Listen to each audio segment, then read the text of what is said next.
कल्याण मंदिर स्तोत्र के 19 काव्य हमारे हो चुके हैं। आज हम 20 नंबर का काव्य करेंगे। 20 नंबर का जो काव्य है वो उच्चाटन कारक काव्य है। उच्चाटन मतलब किसी का मन को उच्चाट करा देना, उस जगह से, उस परिस्थिति से उसको हटा देना, ये होता है उच्चाटन। काव्य पढ़ेंगे सबसे पहले। देवों द्वारा सघन पुष्प की वर्षा होती चारों ओर, डंठल नीचे पंखुड़ी ऊपर हो जाती है सब ही ओर। आप निकटता सूचित करती भव्य जीव को अहो प्रभु, विद्ध जनों के विधि के बंधन नीचे होते स्वयं विभु। तो यहाँ पर कह रही हैं कि हे प्रभु, ये कौन सा है? पुष्प वृष्टि प्रातिहार्य का यहाँ पर वर्णन है। तो पुष्प की वर्षा कैसे होती है संवत्सरण में? कि जो पुष्प होते हैं वो नीचे डंठल होती है और ऊपर पुष्प होते हैं। अगर हम कोई भी पुष्प नीचे डालेंगे तो पुष्प नीचे होगा, डंठल ऊपर होगी, है ना। लेकिन वहां पर उल्टा होता है, क्योंकि वो देवों के द्वारा पुष्प वृष्टि है। तो उसमें क्या है? डंठल नीचे और ऊपर पुष्प होता है। तो इसी तरह से कह रहे हैं कि हे प्रभु, जैसे वो डंठल नीचे और पुष्प ऊपर होता है, उसी प्रकार जो भी आपके समीप आता है, जो भी आपके निकट आता है, तो उसके जो उसके अंदर की जो बुराइयां हैं, उसके जो अष्ट कर्म है, वो क्या हो जाते हैं? नीचे हो जाते हैं। यानी कि नीचे आके वो नष्ट हो जाते हैं। और जो अच्छी अच्छी चीजें हैं, जो उसके अंदर की सुंदरता है, मन की सुंदरता है, जो असली चीजें हैं, वो है सारी कहाँ रह जाती है? जो उनके गुण है वह कहाँ रह जाते हैं? ऊपर रह जाते हैं। और उनके दुर्गुण नीचे हो जाते हैं, कर्म नीचे हो जाते हैं, और ऊपर उनका सिर्फ ज्ञान ही ज्ञान, पुष्प ही पुष्प उनके खिल जाते हैं। तो इस प्रकार की यहाँ पर कह रहे हैं। ये काव्य करने से क्या हमें फायदा होगा? तो इस काव्य को करने से हमारे सतीत्व की रक्षा होगी। सतीत्व की रक्षा मतलब कि अगर हमारा मन चंचल है, हमारा मन इधर उधर दौड़ता है, तो हमारा मन क्या हो जाएगा? काबू में हो जाएगा। ठीक है, हमारा मन स्थिर हो जाएगा। ऐसे ही जो दुष्ट लोग हैं, दुष्ट प्रवृत्ति के लोग हैं, जिनकी नजर हमारे ऊपर है, तो उनकी नजर भी हम क्या कर सकते हैं? बदल सकते हैं। उनकी नजर, उनका देखने का नजरिया भी हमारे लिए मतलब बदल जाएगा। ठीक है। या फिर ऐसे लोग जो आजकल के बच्चे या कोई भी लोग जो गलत संगत में पड़ चुके हैं, गलत चीज की तरफ वो जा रहे हैं, तो मतलब कि जो सप्त व्यसन है उनकी तरफ अगर जा रहे हैं लोग, बच्चे, तो उनके लिए भी हम ये काव्य कर सकते हैं, ताकि वह उस व्यसनों से बाहर आ सके। ठीक है। तो इस प्रकार से ये काव्य है। दुष्ट व्यक्ति के मन की प्रवृत्ति बदलनी हो, या फिर हमारे चंचल मन को ही शांत करना हो, या हमारा मन विषय की छायाओं में बहुत ज्यादा फंसा हुआ है, बहुत ज्यादा हम लोग क्या कहते हैं, सिर्फ जैसे कि टीवी ही देखते रहते हैं, एक तरह से वो भी क्या, एक एडिक्शन ही है, लत ही है। ठीक है। ज्यादा गेम खेलना, टीवी देखना हर वक्त, तो इन ये क्या है? मन चंचल का होना, यानी कि हमारी इंद्रियां ही हमारे वश में नहीं है। ठीक है। तो इस तरह से इन ये सारी जितनी भी समस्याएं जो आज के समय में सबसे ज्यादा समस्या यही चल रही है, तो इन सब से छुटकारा पाने के लिए, यानी कि जो भी चीज है, जो भी लक्ष्य है, उससे हमारा मन उचट जाए, या सामने वाले का मन उचट जाए, उसके लिए हम ये काव्य कर सकते हैं। काव्य की साधना, काव्य पढ़ते हुए रिद्धि और मंत्र की जाप करनी है। रिद्धि है ओम ह्रीम अरहम नमो गिल बिल पासे नमः। मंत्र है ओम भगवतई ब्राह्मणई नमः स्वाहा। इसमें जो द्रव्य है वो वैसे तो पुष्प द्रव्य है, लेकिन अगर नैवेद्य की आवश्यकता है तो वो भी ले सकते हैं। और अदरवाइज पुष्प द्रव्य इसमें लगेगा, क्योंकि वशीकरण के लिए है नहीं। यदि सामने वाले का मन उच्चाटन करना है, तो हमें उनको क्या करना पड़ेगा? उनके मन को बदलने के लिए हमें उनको अपनी ओर करना पड़ेगा, मतलब वशीकरण करना पड़ेगा। तो इसलिए इसमें पुष्प लगेंगे। तो पुष्पों के द्वारा हम इसमें अर्चना करें। रिद्धि मंत्र की जाप पीले पुष्प समर्पित करते हुए करें। ठीक है। 49 डेज लगेंगे इसमें, क्योंकि ये छोटा काम नहीं है, किसी को बदलना बहुत बड़ा काम होता है। तो इसके लिए क्या क्या कहते हैं, 49 डेज लगेंगे, जिसमें आपको 51,000 जाप आपको पूरी करनी है। ठीक है। तो उसमें आप पीले पुष्प समर्पित करते हुए कर सकते हैं। चावल वाले पीले पुष्प जो हम चढ़ा के आते हैं मंदिर में, वो भी ले सकते हैं। और जो ओरिजिनल पीले पुष्प से अगर कोई करना चाहे, तो उसके द्वारा भी ये आप कर सकते हैं। ठीक है। तो इस तरह से पीले पुष्प, साथ ही साथ अपने घर के वातावरण को बदलने के लिए घर के साउथ वेस्ट में सफेद रंग के पुष्प लगाएं। पीली दाल या पीले लड्डू बांटें। ठीक है।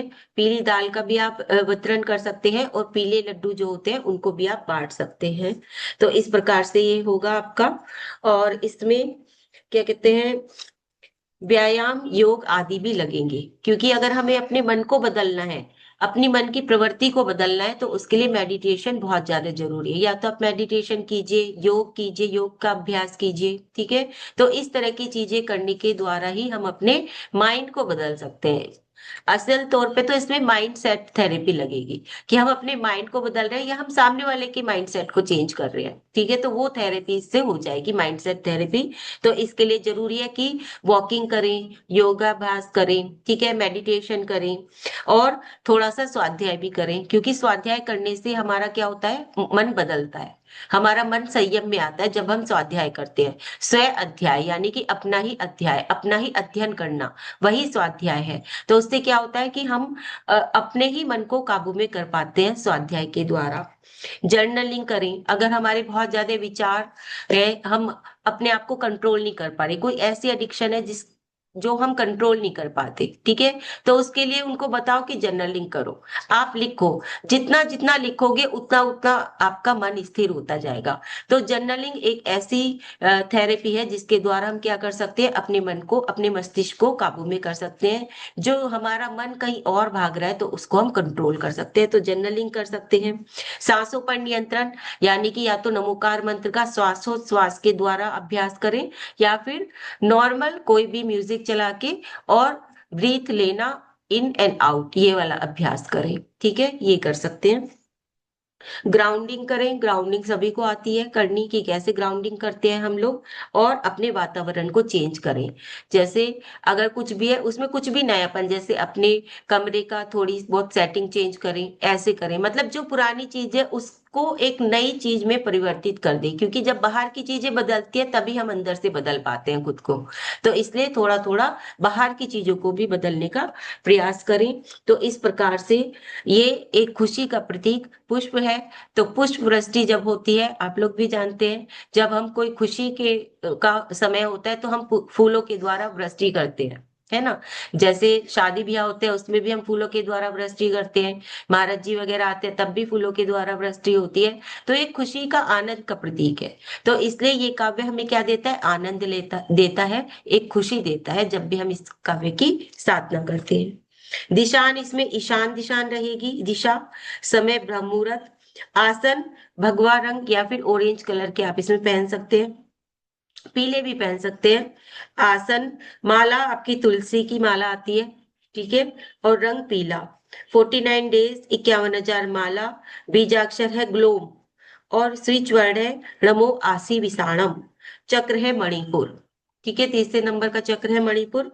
भावना है मेरा मन शांत और नियमित है, ठीक है। हल्का भोजन करें, क्योंकि जब हम एक तामसिक भोजन करते हैं तो मतलब गरिष्ठ भोजन करते हैं तो वो भी हमें क्या करता है, हमारी वासनाओं को जगाता है, वो हमारी कामनाओं को जगाता है।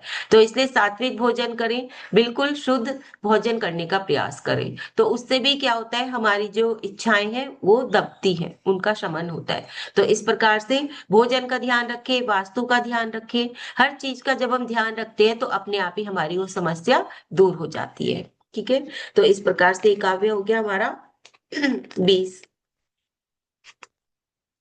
उसके बाद है हमारा 21 नंबर का काव्य, जो कि दिव्य ध्वनि प्रातिहार्य का, जिसके अंदर वर्णन हुआ है दिव्य ध्वनि प्रातिहार्य।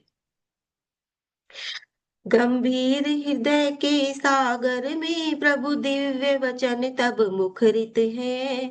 मानव माने अमृत समय, जग जाहिर और प्रगटित है। भव्य प्राणी पी करके इसको आनंदित हो जाते हैं। परम सौख्य को पाकर सहसा अजर अमर हो जाते हैं।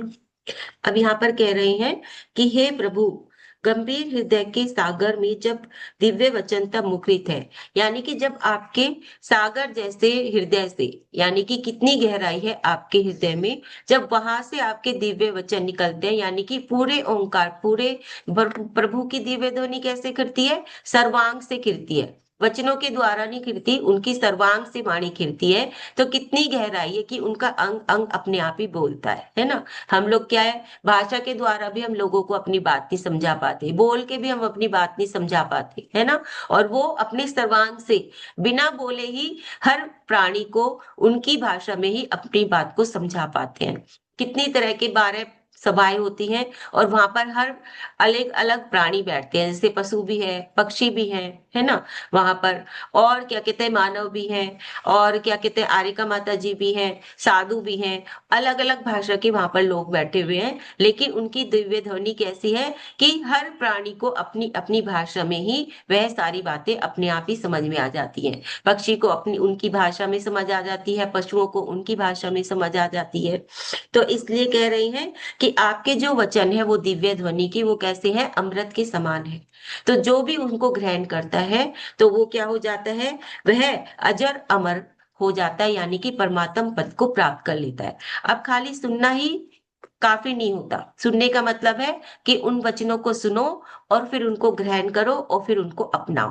क्योंकि जब तक हम अपनाएंगे नहीं, उस पथ पर चलेंगे नहीं, जो वो कह रहे हैं उनको सुन के वो पथ अपनाएंगे ही नहीं, तो फिर हमारा कुछ भी होने वाला नहीं है। फिर हम कोई अमर अमर नहीं होने वाले। सिर्फ हमने सुना इधर से और इधर से निकाल दिया, तो कोई अमरता हमें नहीं मिलेगी। अमरता कब मिलेगी, जब हम सुनेंगे, उसे अपने हृदय में उतारेंगे, आत्मसात करेंगे और फिर उस पथ पर चलने का प्रयास करेंगे, तभी हमें अमरता की प्राप्ति होगी। तो इसलिए यहाँ पर कह रहे हैं, ये दिव्य ध्वनि प्रातिहार्य का वर्णन है कि जो भी उस ध्वनि को सुनता है तो वह क्या हो जाता है, अमर पद को प्राप्त हो जाता है। तो इस प्रकार से यहाँ पे समस्याएं क्या है।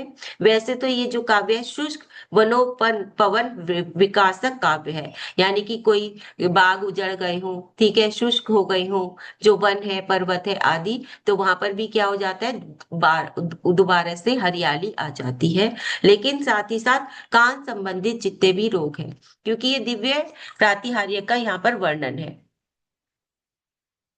तो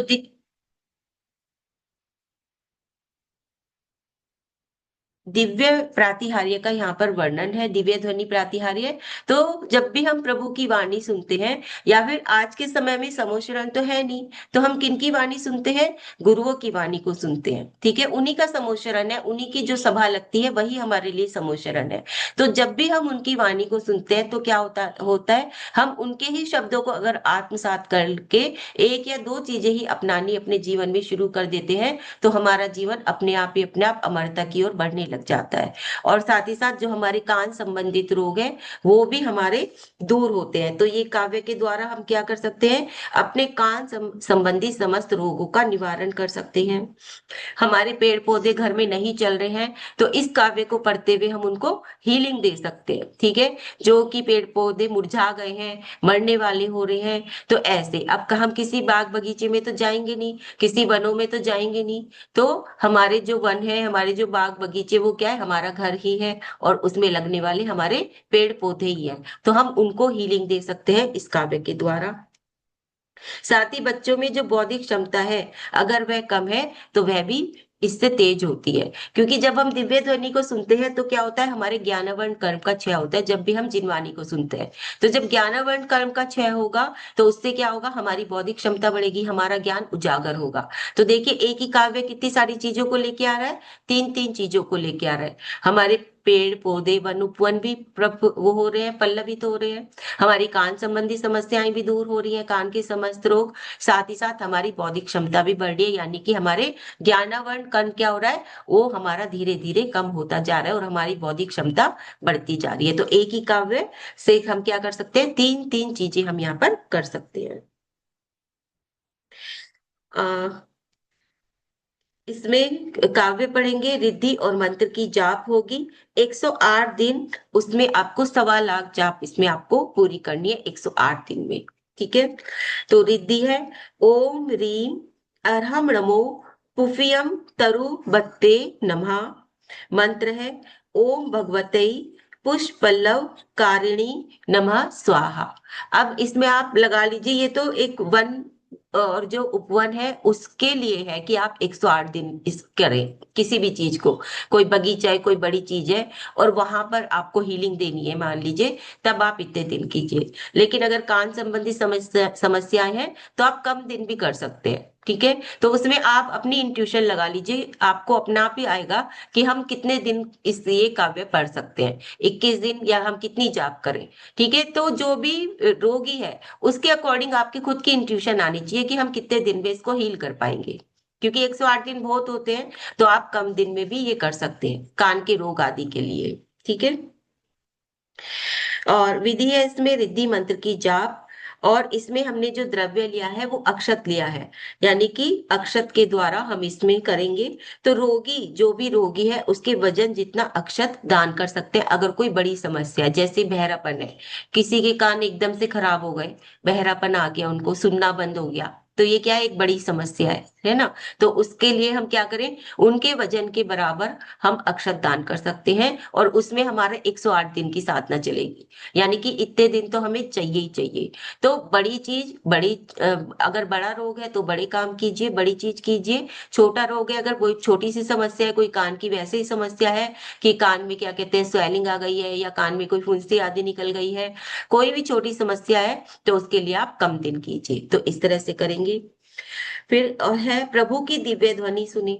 दिव्य ध्वनि सुनी मतलब कि जैसे प्रवचन आदि सुने गुरुओं के। ठीक है, गुरु की वाणी सुने, प्रवचन सुने, गुरु के सम्मुख जाके कोई भी मंत्र सुन सकते हैं उनसे, या फिर नमोकार मंत्र भी सुन सकते हैं। तो उससे भी क्या होगा, आपके जो कानों की समस्या है वो आपकी ठीक होगी। और जितनी भी, और हमारे ज्ञानावरण कर्म का भी क्षय होगा उससे। क्योंकि जब हम दिव्य ध्वनि सुन रहे हैं गुरु के मुख से, तो हमारा ज्ञान का भी क्या हो रहा है, आवरण हट रहा है। तो इस प्रकार से ये सारी चीजें करें।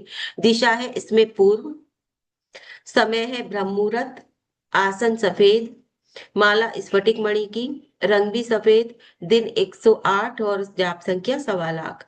बीजाक्षर है दम, और द्वाम है कान संबंधित रोग के लिए, द्वाम बीजाक्षर। ठीक है, स्विच वर्ड है नमो दिट्ठी विसाणम और नमो संबिन सोदा राणम। दोनों दे दिए मैंने, एक कान के रोग के लिए दे दिया और एक दूसरे के लिए। चक्र है सहस्त्रसार चक्र, क्योंकि अगर हमारा यहाँ पे ये चक्र इन डिसबैलेंस होता है तो हमारे कान में समस्याएं आती हैं। ठीक है, तो इसलिए हमें अपने सहस्त्रार चक्र को ठीक करना जरूरी है। उसी से हमारे आज्ञा चक्र से हमारी आंखें, और सहस्त्रसार से हमारे कान, ये जुड़े हुए होते हैं। ठीक है, भावना है मैं स्वस्थ और जीवंत महसूस करने का हकदार हूँ। यानी कि मैं स्वस्थ और जीवंत महसूस करने का हकदार। तो इस तरह से ये हमारा 21 नंबर का काव्य हुआ। इसमें हम क्या कर सकते हैं कि अगर मान लीजिए अ, सूजन आ जाती है कान के पास, हमें पता नहीं है किस वजह से सूजन आ रही है, तो उसकी सिकाई करेंगे। क्या करेंगे, एक मोजा ले लेंगे, कोई भी व्हाइट कलर का सफेद धुला हुआ, नया ही लेंगे, पुराना नहीं लेंगे। ठीक है, उसमें सेंधे नमक की डली डाल देंगे, उसको तवे पर 5 से 7 मिनट के लिए उसको मतलब सेक लेंगे उसको। ठीक है, और फिर उससे हम क्या करेंगे, सिकाई करेंगे, या फिर उसको ऐसे थोड़ा थोड़ा गर्म करते रहेंगे और सिकाई करते रहेंगे। हमें तवे वाली सिकाई करनी है। ठीक है, तो इस तरह से क्या होगा, उससे आपकी जितनी भी स्वेलिंग आई हुई है कान के आसपास की, वो सारी अपने आप ही दूर हो जाएगी। कई बार बहुत बार हो जाता है कि कान के पास स्वेलिंग या कान में दर्द हो जाता है आसपास, पीछे गांठ वाट में यहाँ पे दर्द हो जाता है। तो उन सब के लिए आप ये एक पैक तैयार कर सकते हैं सेंधा नमक की डली का, और उससे सिकाई करेंगे तो आपको आराम हो जाएगा। ठीक है, साथ ही साथ इससे क्या होता है, अदरक का रस गरम करके, और वो भी आप क्या कर सकते हैं, कान में डाल सकते हैं, या बाहर की त्वचा पे लगा सकते हैं, तो उससे भी आपका ये ठीक हो जाएगी स्वेलिंग। या फिर दर्द हो रहा है, कई बार होता है मैल से भी दर्द हो जाता है अंदर, तो वो सारी चीजों के लिए आप ये कर सकते हैं। जैतून का तेल भी उसमें मिला सकते हैं जरा सा।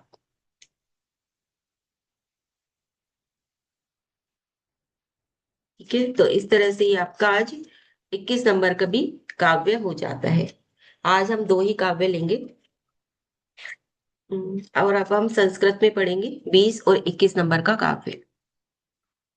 20 नंबर का काव्य, चित्रं विभो कथम वाग्मुख व्रंतमेव विश्वक् पतत्य विरला सुरपुष्पवृष्टि त्वत्कोचरे सुमनसां यदि वा मुनीश गच्छन्ति नून मद एव हि वन्दनानि। 21 नंबर का। स्थाने गभीर हृदयोदधि संभवाया पीयूषतां तव गिरा समुदीरयन्ति पीत्वा यथा परम संबद संग भाजो भव्या व्रजन्ति तरसाप्य जरामरत्वम्। ठीक है।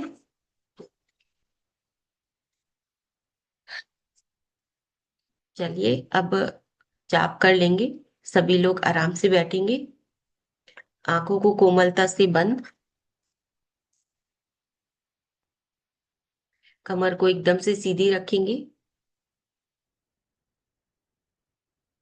अपना सारा ध्यान अपनी आती जाती सांसों पर,